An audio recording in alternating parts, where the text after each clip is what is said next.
اس کے علاوہ قسطنطنیہ کے گرد و نواح اور یونان کے بعض علاقوں سے ہمارے پاس اتنی فوجی امداد پہنچ جائے گی کہ ہماری تعداد سلطانی فوج کے برابر ہوگی۔ ایک چیز میں ہم سلطان پر حاوی ہیں اور وہ ہے بحری طاقت۔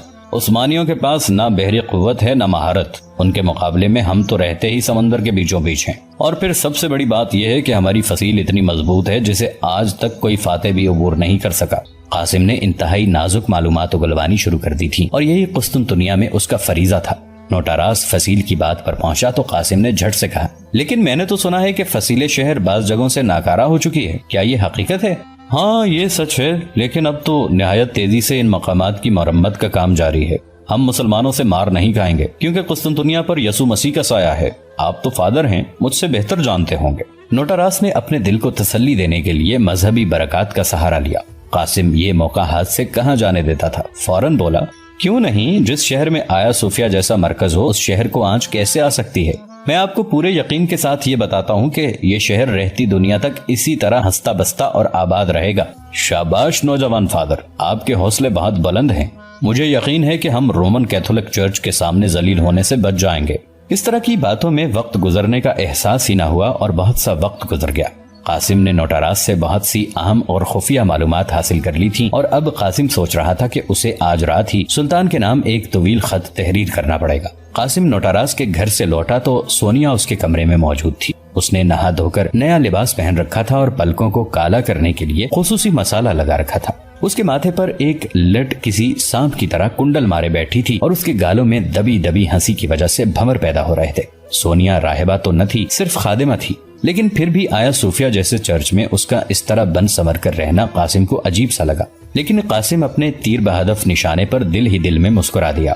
سونیا محض اس لیے بن ٹھن کر آئی تھی کہ قاسم جیسے وجی نوجوان نے اس کی بہت زیادہ تعریف کر دی تھی، لیکن پھر بھی قاسم کو سونیا کی موجودگی پر حیرت ہوئی اور اس نے اپنے پچھلے رویے کو برقرار رکھتے ہوئے سونیا سے پوچھا، سونیا اس قدر بن سمر کر رہو گی تو کسی دیوانے کی نظروں میں آ جاؤ گی۔ میں تو کہتا ہوں اپنا خیال رکھو، اور ہاں اس وقت میرے کمرے میں تمہارا آنا کیسے ہوا؟ قاسم کی بات کے پہلے حصے نے سونیا پر سرشاری کی کیفیت طاری کر دی، لیکن پھر ایک دم اسے اپنا فرض یاد آ گیا اور اس نے قاسم سے کہا، میں بطریق اعظم کے حکم سے یہاں آئی ہوں، انہوں نے کہا ہے کہ آپ جس وقت بھی تشریف لائیں ان سے مل لیں۔ قاسم ایک لمحے کے لیے چونکا اور پھر کچھ سوچ کر بطریق اعظم کے پاس جانے کے لیے مڑا۔ پیچھے سے سونیا کی آواز سنائی دی، بطریق اعظم نے مجھے آپ کے بارے میں بھی پوچھا تھا۔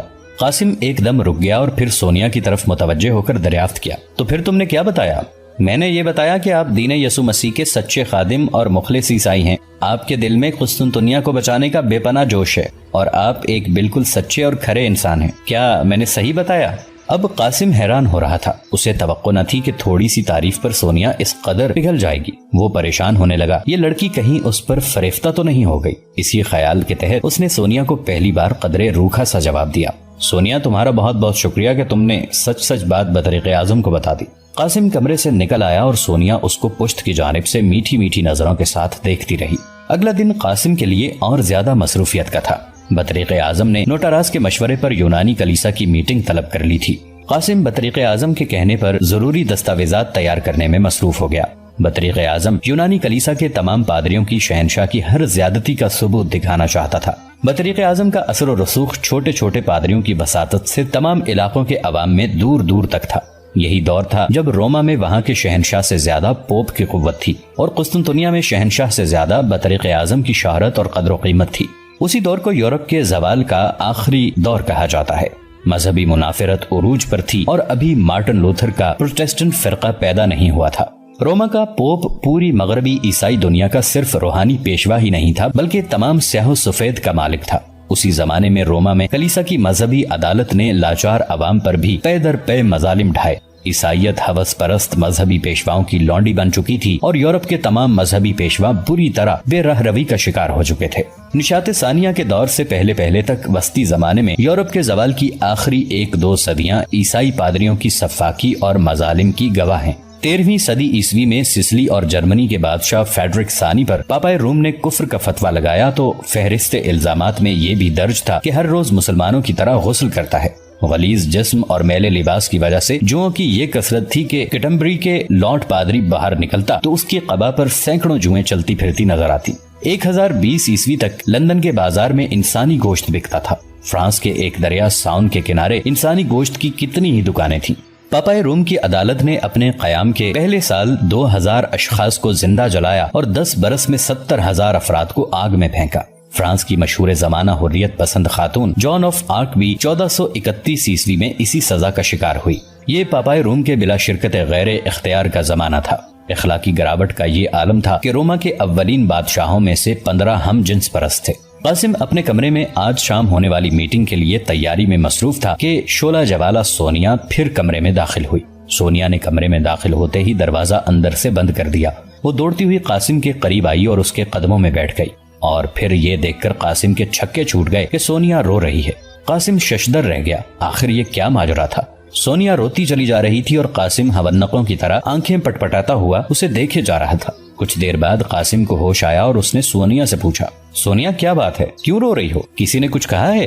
نہیں معزز مہمان، نہیں، مجھے کسی نے کچھ نہیں کہا۔ مجھے جو کچھ کہا ہے آپ نے کہا ہے۔ میں پریشان ہوں، مجھے رات بھر نیند نہیں آئی، میری کچھ سمجھ میں نہیں آتا، میں کیا کروں؟ قاسم سونیا کا مرض سمجھ گیا تھا۔ وہ حالات کی ستائی ہوئی ایک غمزدہ لڑکی تھی۔ اس کے کان نرم لہجے اور محبت کے 2 الفاظ سننے کے لیے ترسے ہوئے تھے۔ اسے جو بھی زندگی میں ملا اجنبی ہوس کا نشانہ بنانے کے لیے ملا تھا۔ وہ بڑے بڑے راہبوں اور بطریقوں کے اندرونی رازوں سے باخبر تھی، حتیٰ کہ بوڑھا بطریق اعظم بھی سونیا کی دسترس سے باہر نہ تھا۔ لیکن سونیا کا دل کھول کر کبھی کسی نے نہیں دیکھا تھا کہ وہ کس قدر زخمی ہے۔ کل جب قاسم نے جھوٹے منہ سونیا کے ساتھ 2-4 نرمی کی باتیں کی اور سونیا کی تعریف کی تو وہ پسیج گئی۔ اس کے دل پر کچھ ایسا ہی جان طاری ہوا کہ رات بھر ایک پل کے لیے بھی نہ سو سکی۔ رات بھر قاسم کی تصویر اس کی آنکھوں میں گھومتی رہی۔ وہ صبح سے اب تک کمرے میں بیٹھی اپنے مقدر پر روتی رہی تھی۔ وہ اپنے آپ کو اس وجی نوجوان کے لائق نہیں پاتی تھی جو اس کی جانب ملتفت ہوا تھا۔ وہ قاسم کے قریب بیٹھ کر روتی رہی، اور جب اس کے بہت سے آنسو بہ گئے تو وہ خود بخود مسکرا دی۔ یہ عجیب منظر تھا۔ اس کی برسی ہوئی آنکھیں ابھی گیلی تھیں اور اس کے نازک رخساروں پر آنسوؤں کی لکیریں ابھی چمک رہی تھیں، جبکہ وہ کسی معصوم بچے کی طرح مسکرا رہی تھی۔ اس کے گلابی ہونٹوں کے عقب میں موتیوں کی قطار جگمگا رہی تھی، اور قاسم سوچ رہا تھا کہ وہ آیا صوفیہ کی خادمہ نہیں بلکہ آسمانوں کی کوئی فرشتہ ہے۔ قاسم بھی پرخلوص انداز میں مسکرا دیا اور بولا، تم بھی عجیب ہو سونیا، روتی بھی ہو اور ہنستی بھی ہو۔ جاؤ دروازہ کھول کے آؤ، اس طرح دروازہ بند کر کے بیٹھنا اچھی بات نہیں۔ سونیا کو قاسم کا اپنائیت بھرا لہجہ مزہ دے گیا۔ وہ جھومتی ہوئی اٹھی اور جا کر دروازہ کھول دیا۔ اس نے صرف دروازے کی کنجی ہٹائی تھی، پٹ نہیں کھولے تھے۔ وہ پھر قاسم کے نزدیک آئی اور شرارت زدہ لہجے میں بولی، کیا آپ کو سسٹر میری بہت اچھی لگتی ہیں؟ میں آپ کو بتاؤں، مجھے خود سسٹر میری بہت اچھی لگتی ہیں۔ میں دن میں 1-8 مرتبہ ان کے پاس ضرور جاتی ہوں، اور آپ کو پتا ہے میرا دل جب بھی اداس ہوتا ہے میں سسٹر میری کے پاس چلی جاتی ہوں، اور میرے ساتھ ایک بہن کی طرح وہ پیش آتی ہیں، اور میری اداسی لمحوں میں دور ہو جاتی ہے۔ مارسی کے ذکر سے قاسم کا دل ڈولنے لگا۔ سونیا کی یہ بات کہ وہ مارسی کے پاس روزانہ جاتی ہے قاسم کو چونکا دینے کے لیے کافی تھی۔ یکلخت قاسم کے دل میں ایک عجیب و غریب خیال آیا۔ قاسم کچھ دیر تک اپنے خیال پر غور کرتا رہا اور پھر کسی فیصلے پر پہنچ کر خود بخود مسکرا دیا۔ اگلے لمحے وہ اپنی جگہ سے اٹھا اور اپنے سامان میں سے مارسی کی انگوٹھی نکال لایا۔ وہ دل ہی دل میں سوچ رہا تھا کہ اس کے اس اقدام سے بیچاری سونیا تو اور زیادہ غلط فہمی میں مبتلا ہو جائے گی۔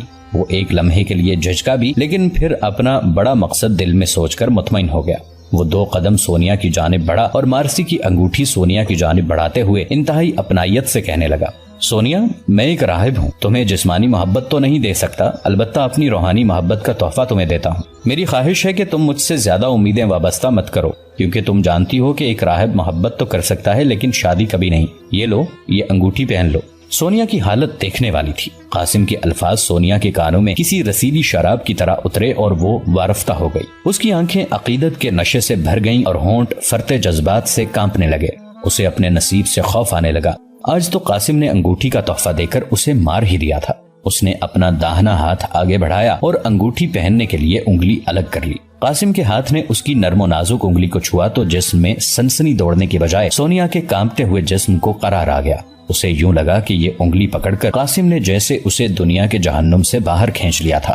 اس کی آنکھوں سے آنسوؤں کے 2 موٹے موٹے قطرے یکے بعد دیگرے ٹپ ٹپ فرش پر گرے اور سونیا کو یوں لگا جیسے ایک دم دنیا جہان کے سارے دکھ اس کے کندھوں سے اتر گئے ہوں۔ عین اس وقت جب قاسم سونیا کو انگوٹھی پہنا چکا، قاسم کے کمرے کا دروازہ چراغ کی آواز کے ساتھ کھلا اور ایک اجنبی چہرے کو دیکھ کر قاسم کے اوسان خطا ہو گئے۔ سونیا بھی بری طرح سہم کر ایک جانب سمٹ گئی، کیونکہ دروازے میں نظر آنے والا اجنبی کینہ توز نظروں سے قاسم اور سونیا کو گھور رہا تھا۔ یہ 50 سال کے پیٹے کا ایک ادھیڑ عمر لیکن توانا شخص تھا۔ اس کا قد لمبا اور جسم بھرا ہوا اور مضبوط تھا۔ اس کی آنکھوں میں سب سے زیادہ قوت تھی، یوں لگ رہا تھا جیسے اس کی آنکھیں 2 سرخ انگاروں کی طرح دہک رہی ہوں۔ اس کے جسم پر بطریقوں جیسا لباس تھا اور اس نے ہاتھ میں ایک لمبا عصا پکڑ رکھا تھا۔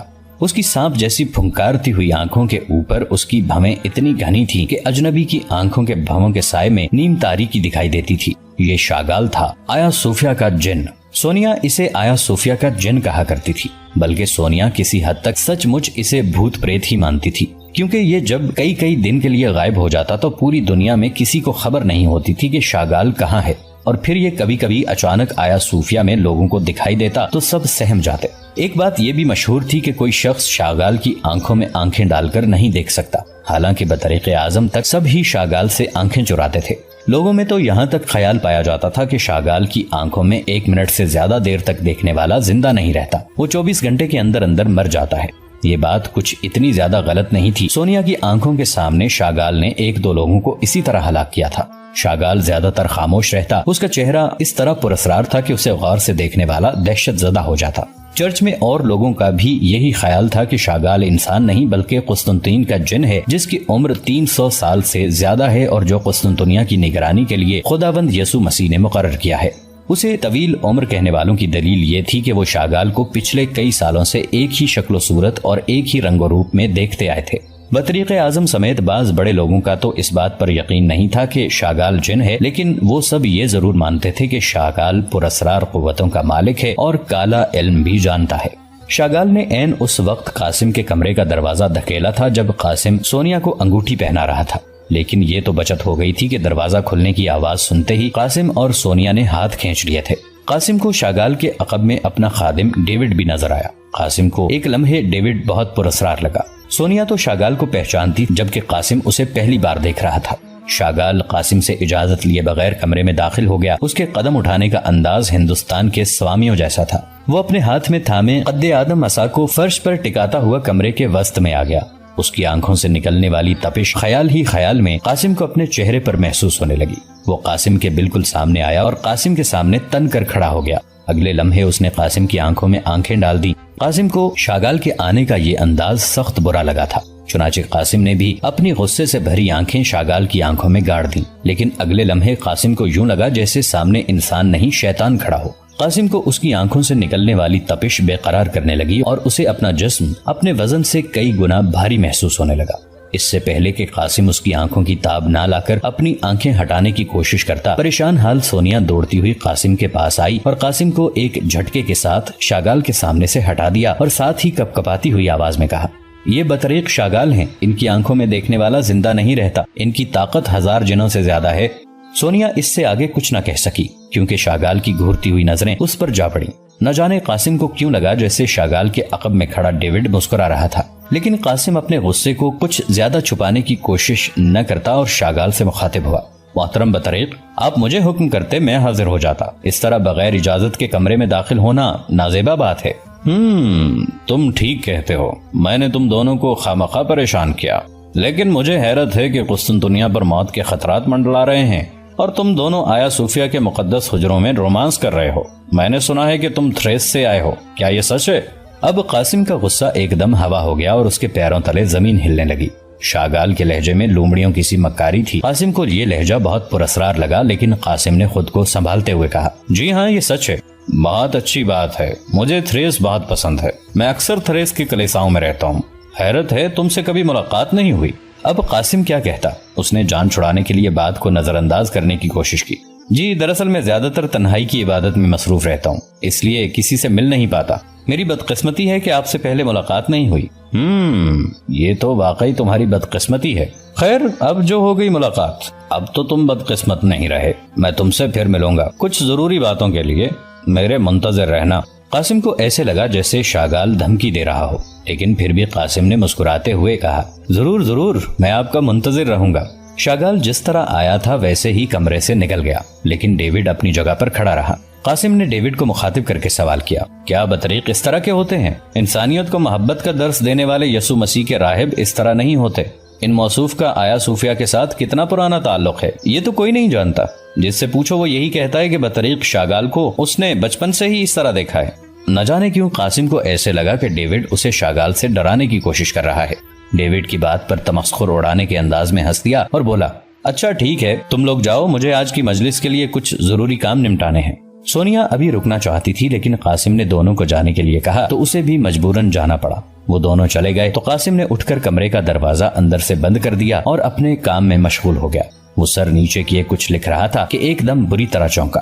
اسے یوں لگا جیسے شاگال اس کے سامنے کھڑا تیز نظروں سے اسے گھور رہا ہو. اس نے بجلی کی سی تیزی سے سر اٹھا کر سامنے دیکھا لیکن کوئی نہیں تھا. یہ قاسم کا وہمہ تھا. قاسم نے اپنے آپ کو ڈانٹا کہ وہ ایک مومن ہو کر شیطان سے خوفزدہ ہو رہا ہے. وہ دوبارہ اپنے کام میں مشغول ہو گیا.